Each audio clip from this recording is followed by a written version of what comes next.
Hi guys, welcome to video 4. So I am deciding these keto topics based on what I am dealing with day in and day out. The people who come to me and ask me questions about what they're struggling with, and oftentimes I hear reasons that people aren't getting into ketosis and or aren't losing weight, right? And that's the biggest thing is they think they are doing ketosis, they're doing the ketogenic diet, and they're actually not at all fat adapted, and they're not losing weight because they're not in ketosis. Okay, the only way that you are actually doing keto is if you are in ketosis, and so it's very difficult for people to know how to do that unless they are blood testing. So today what we're talking about is tracking and testing, and those are the two biggest things that I notice when people are really struggling with losing the weight or trying to verify whether they're fat adapted or in ketosis.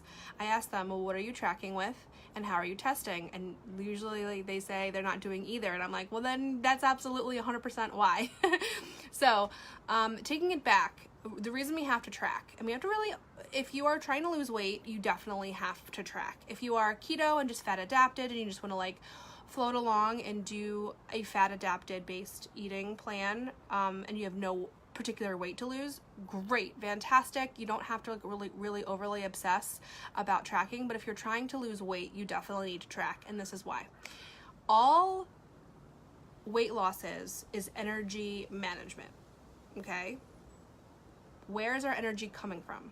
So when we are regular sugar burners and we're glucose dependent, our calories have to come from food. And what we do is we create a caloric deficit to have our body reach into our own sugar stores to use that for energy. And also we want to be burning extra calories, extra glucose off of our body in order to lose that weight. And that's what happens when you're glucose burner. Now, when you're fat adapted, it looks much different. What we are training our body to do in terms of weight loss, again, so if weight loss isn't your goal, ketosis is going to be a little bit of a different strategy for you. Hey Jeannie, good to see you. When we are fat adapted and we're trying to lose weight, what our goal is we are consuming dietary fat, and we are also using the fat in our frame as fuel as well. So we are fully switched into fat adaptation, and our body can use dietary fat or adipose tissue as energy. Okay, we've trained our body to do that by switching into ketosis, and we know this, we can verify it when we test to know that our bodies are pushing out ketones, right? And so that is all needs to be closely monitored by tracking your consumption of food and the calories that you're eating, and macros. You want to make sure you're not exceeding a certain amount of carbohydrate so that your body doesn't switch back into glucose burning, okay? So that is the purpose of tracking. Some people have a really hard time from an emotional eating standpoint, or from disordered eating, or have a block around tracking what they're eating for whatever reason, and I really challenge you to push through that, because figuring out how to find your particular macros that work best for your body and getting fat adapted by doing the right macros just opens up such a door of health and wellness. Anti-inflammatory, ketones floating in your body is amazing for long-term health, not just weight loss. There's a lot waiting for you. This isn't just a quick diet weight loss fad. This is a really amazing way for you to repair your body in the modern world. So tracking is super important. Now, tracker apps. For most of us, we want to track net carbs, right? So I do about 18 net carbs. Actually, I've hit a little bit of a weight loss plateau recently, so I'm actually going to go down to 15 net carbs.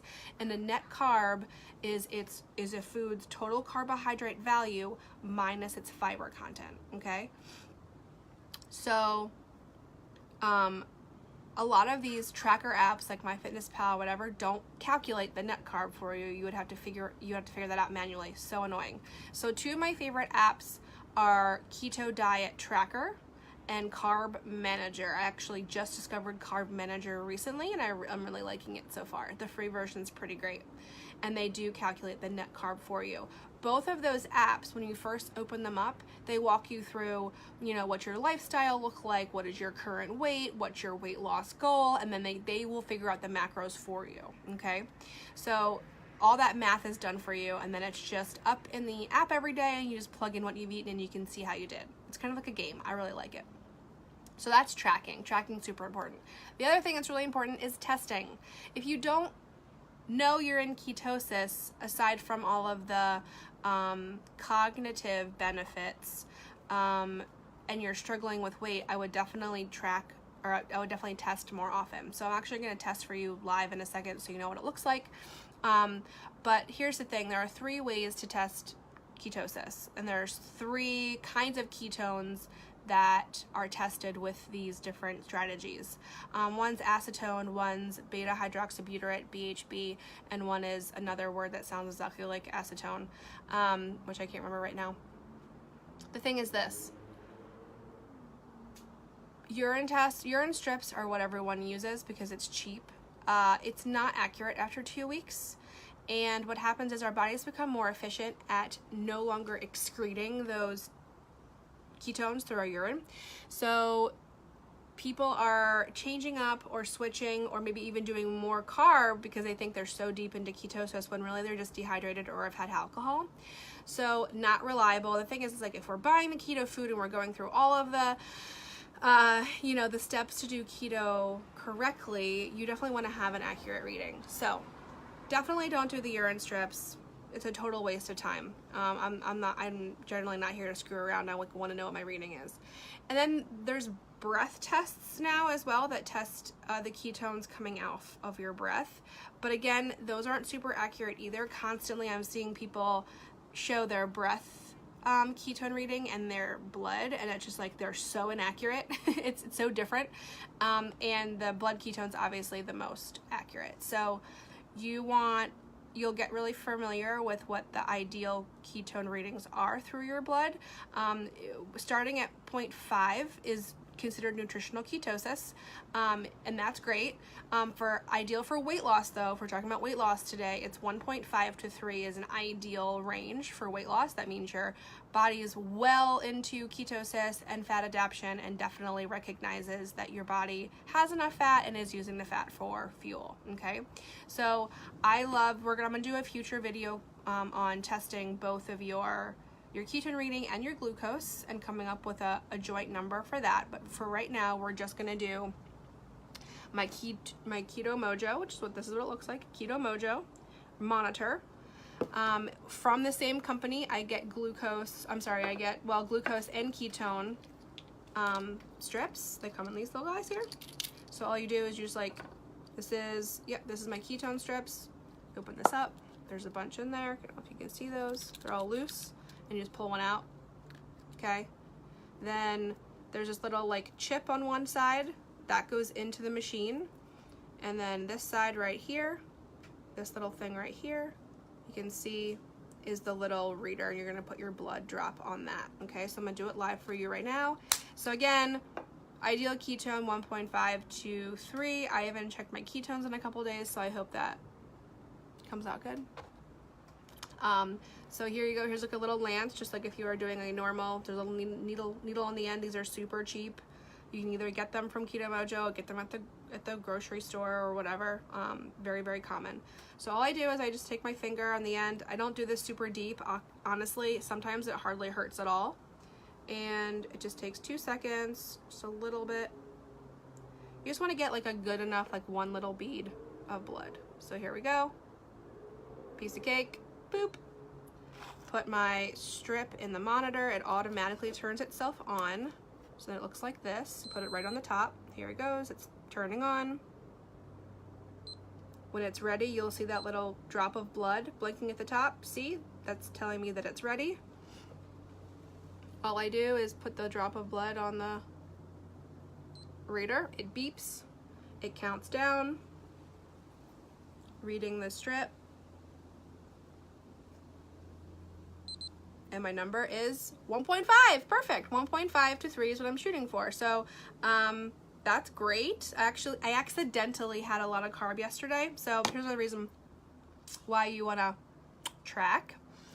Is yesterday I tried one of my favorite things in the world, which I've had to give up through a little bit through ketosis unless I can budget it in, is almond milk lattes iced in the summertime is one of my favorite things. And a lot of coffee shops around here have had a new milk alternative, and it's called Oatly. It's made from oats. And it said unsweetened, no sugar added. Well, of course, I didn't check my carb tracker, and turns out there's like a ton of carb in it. So yesterday I actually really blew through my normal carb allowance. I think I was like 25 net carbs. Complete accident. So now I know, and that's why you want to track everything. But even though I blew through my carbs yesterday, I've been in ketosis now so long, and I've been fat adapted so long, that my body still is preferring fat stores over glucose. So that's why I'm still 1.5. So in the beginning, if you're like, oh my God, I can't seem to get into ketosis, that's a whole other thing, and we can talk about that. Your first couple of weeks are going to be like, you're not going to get a 1.5 reading after just a couple of days of being in ketosis. Okay. So it's just like, this is a longevity.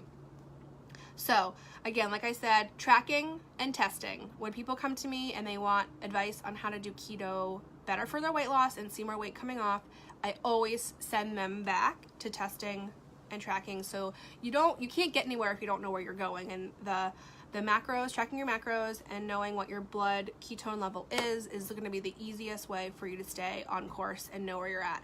I just love biohacking myself, and I love the experiment of it. So I love being able to use my meter, because I'm like, I had a little bit of carb yesterday, but like, I wonder what my reading is, all that stuff. So I really like being able to test myself and use myself as my own little lab rat. So if you guys have questions about this, feel free to post under the video, and I will see you guys tomorrow for another keto related concept. Have a great day. Bye.